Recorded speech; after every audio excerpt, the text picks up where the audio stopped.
देव भगवान की जय, प्यारे कृष्ण कन्हैया लाल की जय। श्रीमद् भगवद गीता यथारूप, गीतोपनिषद, तृतीय अध्याय हमारा चल रहा है कर्म योग।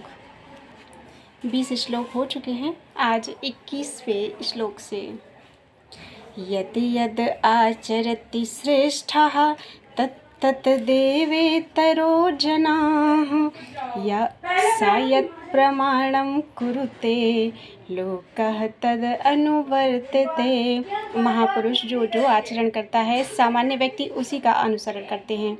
वह अपने अनुसरणीय कार्यों से जो आदर्श प्रस्तुत करता है, संपूर्ण विश्व उसका पालन करता है, अनुसरण करता है। तात्पर्य: सामान्य लोगों को सदैव एक जैसे नेता की आवश्यकता होती है जो व्यावहारिक आचरण द्वारा जनता को शिक्षा दे। यदि नेता स्वयं धूम्रपान करता है तो वह जनता को धूम्रपान बंद करने की शिक्षा नहीं दे सकता। चैतन्य महाप्रभु ने कहा है कि शिक्षा देने के पूर्व शिक्षक को ठीक ठीक आचरण करना चाहिए। जो इस प्रकार शिक्षा देता है वह आचार्य या आदर्श शिक्षक कहलाता है।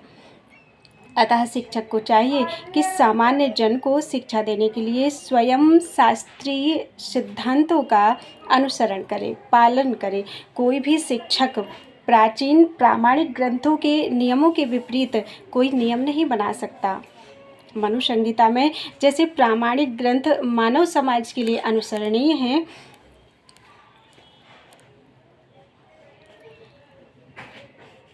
मनु संहिता जैसे प्रामाणिक ग्रंथ मानव समाज के लिए अनुसरणीय आदर्श ग्रंथ हैं। अतः नेता का उपदेश ऐसे आदर्श शास्त्रों के नियमों पर आधारित होना चाहिए। जो व्यक्ति अपनी उन्नति चाहता है उसे महान शिक्षकों द्वारा अभ्यास किए जाने वाले आदर्श नियमों का पालन करना होगा। श्रीमद् भागवत भी इसकी पुष्टि करता है कि मनुष्य को महान भक्तों के पद चिन्हों का अनुसरण करना चाहिए और आध्यात्मिक बोध के पथ में प्रगति का यही सर्वश्रेष्ठ साधन है। चाहे राजा हो या राज्य का प्रशासन अधिकारी, चाहे पिता हो या शिक्षक, ये सब अबोध जनता के स्वाभाविक नेता माने जाते हैं। इन सब का अपने आश्रितों के प्रति महान उत्तरदायित्व रहता है। अतः इन्हें नैतिक तथा आध्यात्मिक संहिता संबंधी आदर्श ग्रंथों से सुपरिचित होना चाहिए। न मे पार्थास्तु कर्तव्यम त्रिषु लोकेषु किंचन नानावाप्तम अवाप्तव्यम वर्त एव च कर्मणि। हे प्रथापुत्र, तीनों लोकों में मेरे लिए कोई भी कर्म नियत नहीं है। ना मुझे किसी वस्तु का अभाव है और ना आवश्यकता ही है, तो भी मैं नियत कर्म करने में तत्पर रहता हूँ। तात्पर्य: वैदिक साहित्य में भगवान का वर्णन इस प्रकार हुआ है: तमीश्वराणां परमं महेश्वरं तं देवतानां परमं च दैवतं पतिं पतीनां परमं परस्ताद् वेदां देवं भुवनेशमीड्यं न तस्य कार्यं करणं च विद्यते न तत्समश्चाव्यधिकश्च दृश्यते परास्य शक्तिर्विविधैव श्रूयते स्वाभाविकी ज्ञान बल क्रिया च। परमेश्वर समस्त नियंताओं के नियंता हैं और विभिन्न लोकपालों में सबसे महान हैं। सभी उनके अधीन हैं। सारे जीवों को परमेश्वर से ही विशिष्ट शक्ति प्रदान प्राप्त होती है। जीव स्वयं श्रेष्ठ नहीं है, वे सभी देवताओं द्वारा पूज्य हैं और समस्त संचालकों के भी संचालक हैं। अतः वे अर्थात कृष्ण समस्त भौतिक नेताओं तथा नियंताओं से भी बढ़कर हैं और सबों द्वारा आराध्य हैं। उनसे बढ़कर कोई नहीं है और वे ही समस्त कारणों के कारण हैं। उनका शारीरिक स्वरूप सामान्य जीव जैसा नहीं होता। उनके शरीर तथा आत्मा में कोई अंतर नहीं है। वे परम हैं। उनकी सारी इंद्रियां दिव्य हैं। उनकी कोई भी इंद्रिय अन्य किसी इंद्रिय का कार्य संपन्न नहीं कर सकती। सॉरी, उनकी कोई भी इंद्रिय अन्य किसी इंद्रिय का कार्य संपन्न कर सकती है, हमारी नहीं कर सकती। अतः ना तो कोई उनसे बढ़कर है, ना ही कोई उनके तुल्य है। उनकी शक्तियाँ बहुरूपिणी हैं। फलतः उनके सारे कार्य प्राकृतिक अनुक्रम के अनुसार संपन्न हो जाते हैं। श्वेताश्वतर उपनिषद में कहा गया है, चूँकि भगवान में प्रत्येक वस्तु ऐश्वर्य से परिपूर्ण रहती है और पूर्ण सत्य से ओतप्रोत रहती है, अतः उनके लिए कोई कर्तव्य करने की आवश्यकता नहीं रहती। जिसे अपने कर्म का फल पाना है उसके लिए कुछ न कुछ कर्म नियत रहता है, परंतु जो तीनों लोकों में कुछ भी प्राप्त करने की इच्छा नहीं रखता उसके लिए निश्चय ही कोई कर्तव्य नहीं रहता। फिर भी क्षत्रियों के नायक के रूप में भगवान कृष्ण कुरुक्षेत्र की युद्ध भूमि में कार्यरत हैं, क्योंकि क्षत्रियों का धर्म है कि दीन दुखियों को आश्रय प्रदान करें। यद्यपि वे शास्त्रों के विधि विधानों से सर्वथा ऊपर हैं, फिर भी वे ऐसा कुछ भी नहीं करते जो शास्त्रों के विरुद्ध हो। यदि अहम न वर्तेयं जातु कर्मण्यतन्द्रितः मम वर्तमानुवर्तन्ते मनुष्याः पार्थ सर्वशः।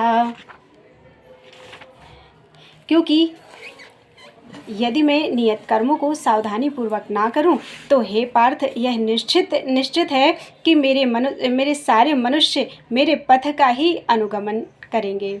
तात्पर्य, आध्यात्मिक जीवन की उन्नति के लिए एवं सामाजिक शांति में संतुलन बनाए रखने के लिए कुछ परंपरागत कुलाचार हैं जो प्रत्येक सभ्य व्यक्ति के लिए होते हैं।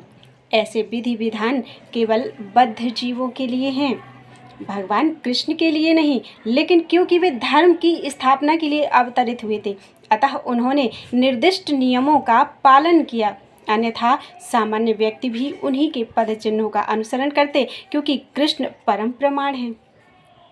श्रीमद् भागवत से यह ज्ञात होता है कि श्री कृष्ण अपने घर में तथा बाहर गृहस्थोचित धर्म का आचरण करते रहे हैं। उत्सीदेयुर्मे लोका न कुर्यां कर्म चेदहं शंकरस्य च कर्तास्याम् उपहन्यामिमाः प्रजाः।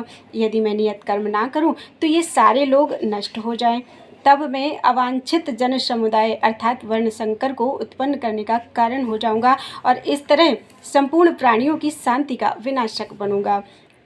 तात्पर्य, वर्ण संकर अवांछित जन समुदाय है जो सामान्य समाज की शांति को भंग करता है।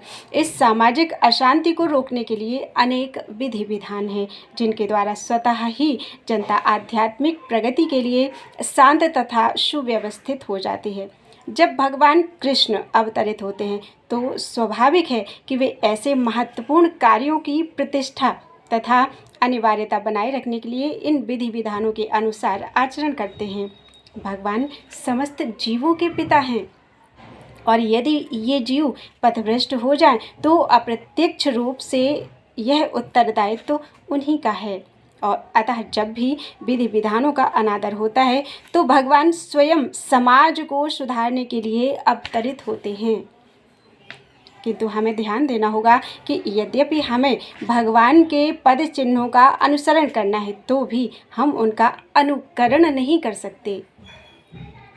अनुसरण और अनुकरण एक से नहीं होते। हम गोवर्धन पर्वत उठाकर भगवान का अनुकरण नहीं कर सकते, जैसा कि भगवान ने अपने बाल्यकाल में किया था। ऐसा कर पाना किसी मनुष्य के लिए संभव नहीं। हमें उनके उपदेशों का पालन करना चाहिए, किंतु किसी भी समय हमें उनका अनुकरण नहीं करना है। श्रीमद् भागवत में इसकी पुष्टि की गई है। नैतत्समाचरे जातु मनसापि ह्यनीश्वरः विनशयत्य आचरन् मूढ्या यथा रुद्रोब्धिजं विषम् ईश्वराणां वचः सत्यं तथैव आचरितं क्वचित् तेषां यत् स्ववचो युक्तं बुद्धिमांस्तत् समाचरेत्। मनुष्य को भगवान तथा उनके द्वारा शक्ति प्रदत्त सेवकों के उपदेशों का मात्र पालन करना चाहिए। उनके उपदेश हमारे लिए अच्छे हैं और कोई भी बुद्धिमान पुरुष बताई गई विधि से उनको कार्यान्वित करेगा। फिर भी मनुष्य को सावधान रहना चाहिए कि वह उनके कार्यों का अनुकरण ना करे। उसे शिवजी के अनुकरण में विष का समुद्र नहीं पी लेना चाहिए।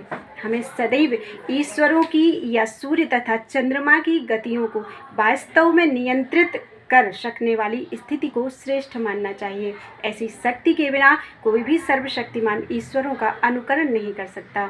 शिवजी ने सागर तक के विष का पान कर लिया, किंतु यदि कोई सामान्य व्यक्ति विष की एक बूंद भी पीने का यत्न करेगा तो वह मर जाएगा। शिवजी के अनेक छद्म भक्त हैं जो गांजा तथा ऐसी ही अन्य मादक वस्तुओं का सेवन करते रहते हैं, किंतु वे यह भूल जाते हैं कि इस प्रकार शिवजी का अनुकरण करके वे अपनी मृत्यु को निकट बुला रहे हैं। इसी प्रकार भगवान कृष्ण के भी अनेक छद्म भक्त हैं जो भगवान की रासलीला या प्रेम नृत्य का अनुकरण करना चाहते हैं, किंतु यह भूल जाते हैं कि वे गोवर्धन पर्वत को धारण नहीं कर सकते।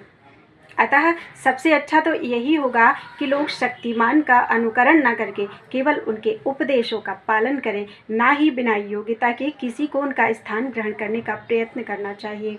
ऐसे अनेक ईश्वर के अवतार हैं जिनमें भगवान की शक्ति नहीं होती।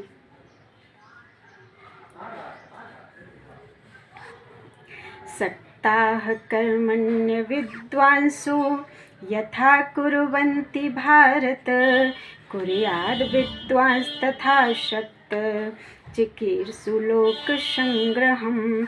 जिस प्रकार अज्ञानी जन फल की आसक्ति से कार्य करते हैं, उसी तरह विद्वान जनों को चाहिए कि वे लोगों को उचित पथ पर ले जाने के लिए अनासक्त रहकर कार्य करें।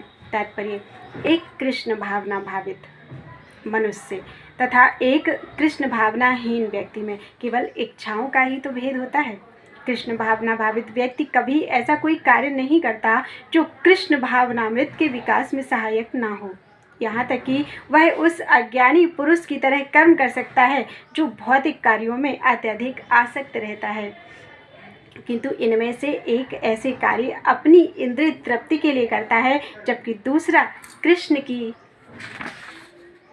तुष्टि के लिए करता है।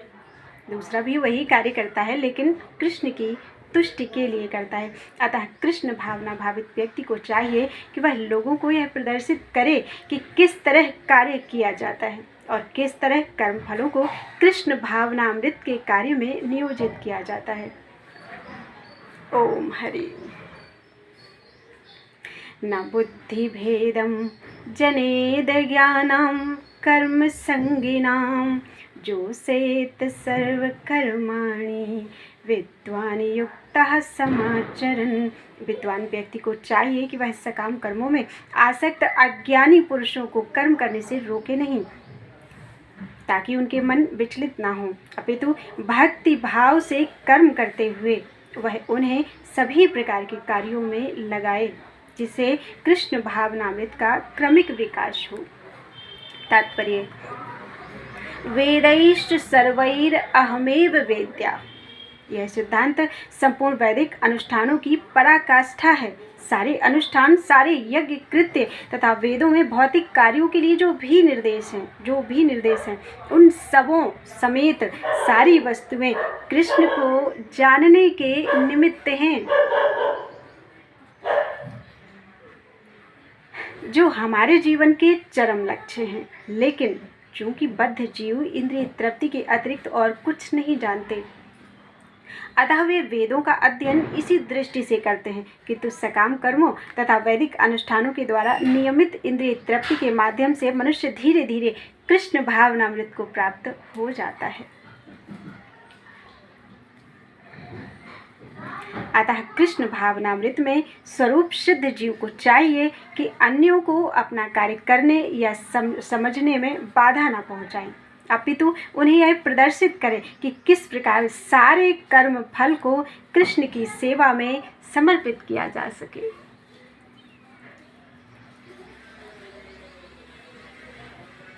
कृष्ण भावना भावित विद्वान व्यक्ति इस तरह कार्य कर सकता है कि इंद्रिय तृप्ति के लिए कर्म करने वाले अज्ञानी पुरुष यह सीख लें कि किस तरह कार्य करना चाहिए और किस तरह आचरण करना चाहिए, किस तरह कर्म करना चाहिए।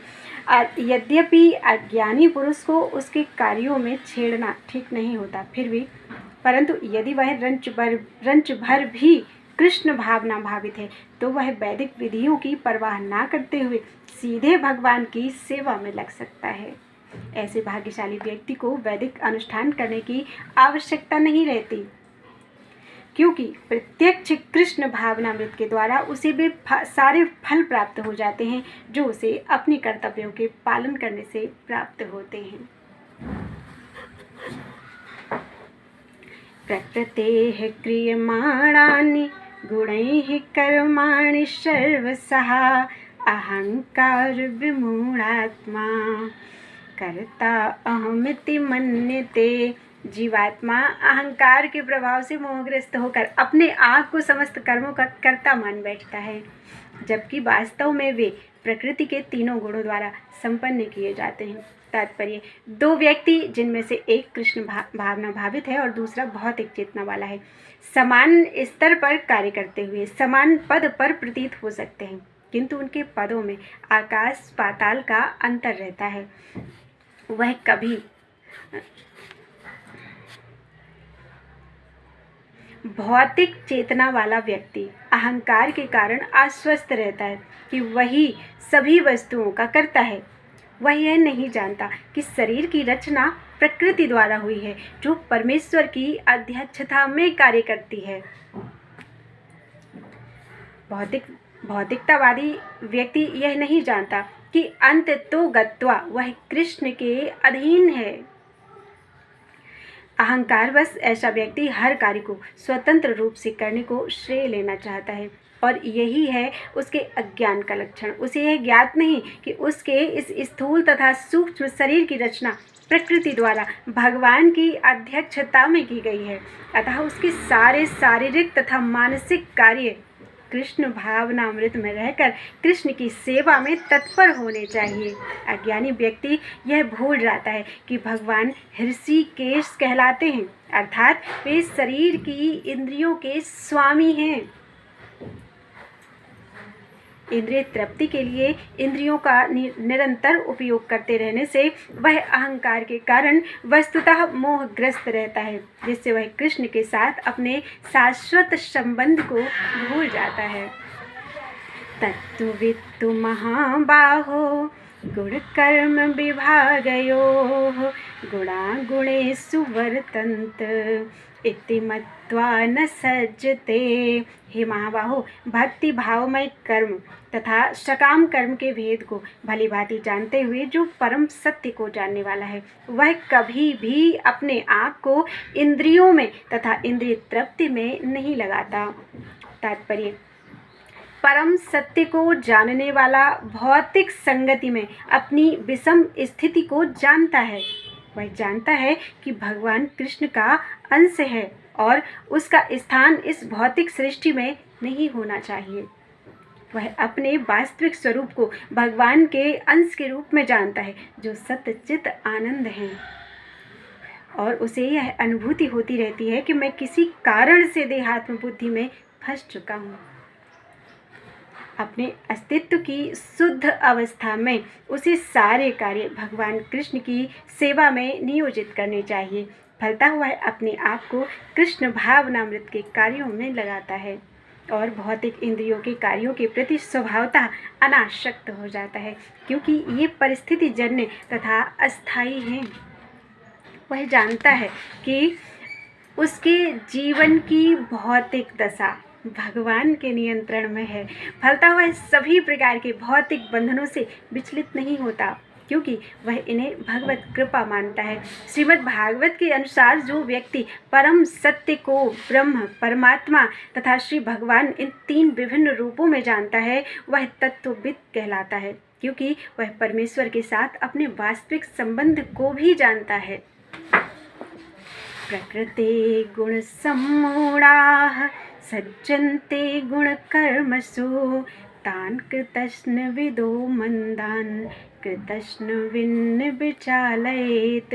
माया के गुणों से मोहग्रस्त होने पर अज्ञानी पुरुष पूर्णतया भौतिक कार्यों में संलग्न रहकर उनमें आसक्त हो जाते हैं।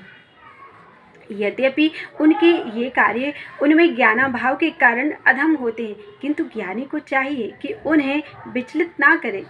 तात्पर्य, अज्ञानी मनुष्य स्थूल भौतिक चेतना से और भौतिक उपाधियों से पूर्ण रहते हैं।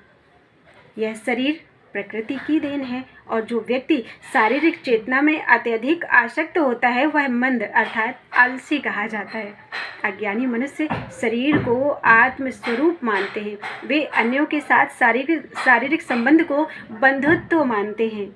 जिस देश में यह शरीर प्राप्त हुआ है उसे वे पूज्य मानते हैं, और वे धार्मिक अनुष्ठानों की औपचारिकताओं को ही अपना लक्ष्य मानते हैं। ऐसे भौतिकताग्रस्त उपाधिधारी पुरुषों के कुछ प्रकार के कार्यों में सामाजिक सेवा, राष्ट्रीयता तथा परोपकार है। ऐसी उपाधियों के चक्कर में वे सदैव भौतिक क्षेत्र में व्यस्त रहते हैं।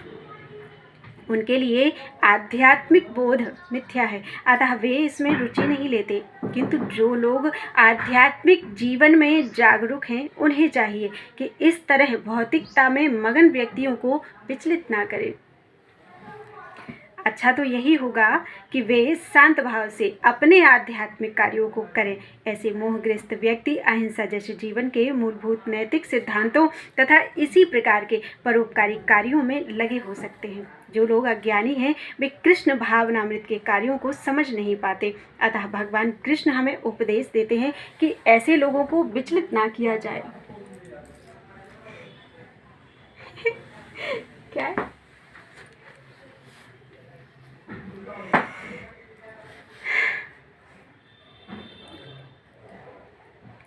और व्यर्थ ही मूल्यवान समय नष्ट ना किया जाए। किंतु भगवत भक्त भगवान से भी अधिक दयालु होते हैं, क्योंकि वे भगवान के अभिप्राय को समझते हैं। फलतः वे सभी प्रकार के संकट झेलते हैं, यहाँ तक कि वे इन अज्ञानी पुरुषों के पास जाकर उन्हें कृष्ण भावनामृत के कार्यों में प्रवृत्त करने का प्रयास करते हैं, जो मानव के लिए परम आवश्यक है।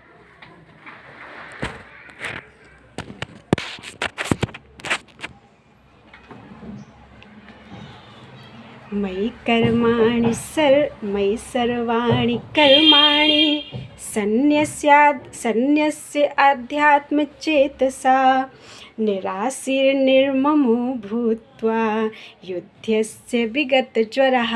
अतः हे अर्जुन, अपने सारे कार्यों को मुझ में समर्पित करके मेरे पूर्ण ज्ञान से युक्त होकर, लाभ की आकांक्षा से रहित होकर, स्वामित्व के किसी दावे के बिना तथा आलस्य से रहित होकर युद्ध करो। तात्पर्य, यह श्लोक भगवद गीता के प्रयोजन को स्पष्टतया इंगित करने वाला है। भगवान की शिक्षा है कि स्वधर्म पालन के लिए सैन्य अनुशासन के सदृश पूर्णतया कृष्ण भावना भावित होना आवश्यक है। ऐसे आदेश से कुछ कठिनाई उपस्थित हो सकती है, फिर भी कृष्ण के आश्रित होकर स्वधर्म का पालन करना ही चाहिए, क्योंकि यह जीव की स्वाभाविक स्थिति है। जीव भगवान के सहयोग के बिना सुखी नहीं हो सकता, क्योंकि जीव की नित्य स्वाभाविक स्थिति ऐसी है कि भगवान की इच्छाओं के अधीन रहा जाए। अतः श्री कृष्ण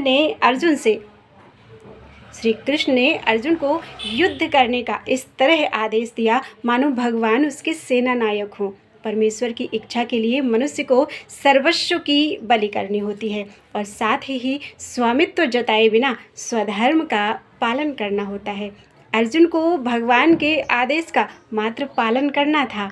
परमेश्वर समस्त आत्माओं के आत्मा हैं, अतः जो पूर्णतया परमेश्वर पर आश्रित रहता है, या दूसरे शब्दों में जो पूर्णतया कृष्ण भावना भावित है, वह अध्यात्म चेतस कहलाता है। निराशीह का अर्थ है स्वामी के आदेशानुसार कार्य करना, किंतु फल की आशा ना करना।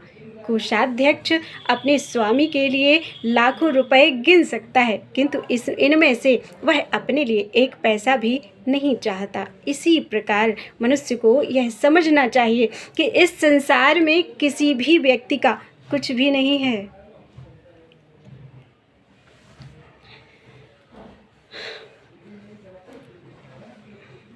सारी वस्तुएं परमेश्वर की हैं। मई अर्थात मुझमें का वास्तविक तात्पर्य यही है कि जब मनुष्य इस प्रकार से कृष्ण भावनामृत में कार्य करता है तो वह किसी वस्तु पर अपने स्वामित्व का दावा नहीं कर सकता।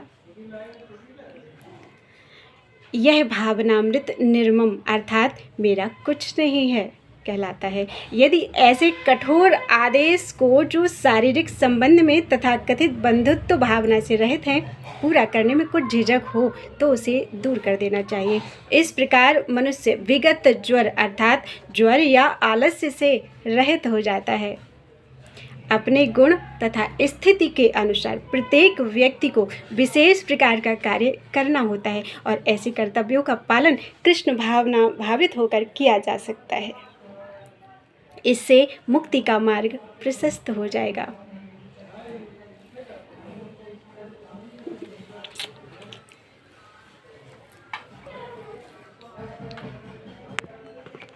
तीसरे श्लोक हो चुके हैं। आज के लिए इतना ही। बोलो वृंदावन बिहारी लाल की जय।